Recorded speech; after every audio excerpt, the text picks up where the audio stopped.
Hi, I'm Janice Switlo, and today I'm discussing and sharing with you part 25 of my book, Cede 2.0, regarding the First Nation Land Management Act. My analysis always goes beyond Indian Act and federal government positions. It looks at the potential for impact on Indigenous nations' lands. So, for example, just a taste, because it is subject that requires its own treatment, reserves, being treaty reservations out of lands where permissions are granted by Indigenous nations to the Crown, but Crown is to administer these reserves, does not mean that to administer them necessarily results in legal title in those lands vesting in Her Majesty as declared in federal legislation, for example, the Indian Act. Section 2, sub 1 of the Indian Act. In this act, band means a body of Indians, A, for whose use and benefit in common, lands the legal title to which is vested in Her Majesty have been set apart before, on, or after September 4, 1951. The Indian Act 1876 contained this section, 6. The term reserve means any tract or tracts of land set apart by treaty or otherwise for the use or benefit of, or granted to a particular band of Indians, of which the legal title is in the Crown, but which is unsurrendered, and includes all the trees, wood, timber, soil, stone, minerals, metals, and other valuables thereon or therein. But the fact is that when the tracts of land were reserved out of a treaty by the Indigenous nations, there is no legal title vesting in those tracts of land in the Crown.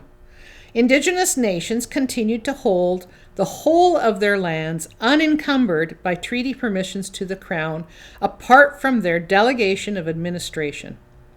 In the administration of those lands, it did not effect legal title in the Crown. The Constitution Act 1867 makes no reference to, quote, legal title to which is vested in Her Majesty, end of quote. In delegating diplomatic responsibilities to the federal government, the Crown says in Section 91, sub 24, quote, Indians and lands reserved for the Indians, end of quote, which is consistent with reservations of lands out of application of treaties. A transfer of administration is a very big deal where there are treaties. FNLMA promoters fail to consider this. Treaties allow for Her Majesty to administer the reserves. Administer, not own. There are now 3 registries maintained by Aboriginal Affairs in Northern Development Canada, as it was then called, reflecting 3 different categories.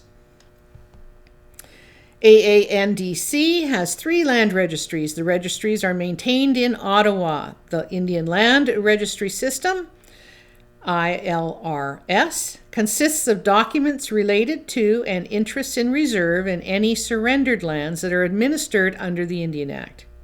The First Nations Land Registry System, FNLRS, is used for the land records of First Nations who operate under their own land code pursuant to the First Nations Land Management Act.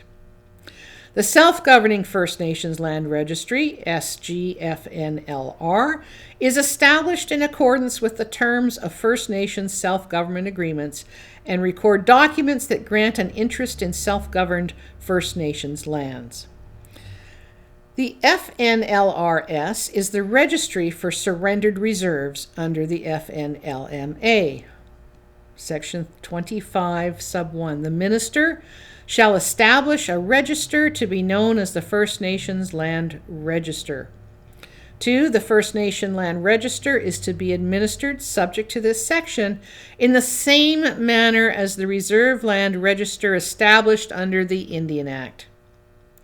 Administered in the same manner, but not administering the same category of reserves. Otherwise, there would be no need for a duplicate new registry. These registries reflect stages of enfranchisement. Enfranchisement is the conversion of a fief into a freehold, a very familiar process in the 19th century. It is still done today in the United Kingdom. Leasehold enfranchisement, or freehold enfranchisement, is the process by which leaseholders buy the freehold of their block of flats. Freehold ownership gives leaseholders control over repairs, service charges, and management decisions. Hopefully by now, readers are appreciating the flip, how the FNLMA turns Indigenous nation owners into leaseholders of land they acknowledge they did not formerly own, but is owned by the Crown. The Crown, as the original leaseholder by her government's efforts, is reversed position with the Indigenous nations. When that happens as a whole, single local communities cannot destroy nations. The treaties truly become historic, dead, old relics, the premature but pushed description to help facilitate the land conversion and the assimilation.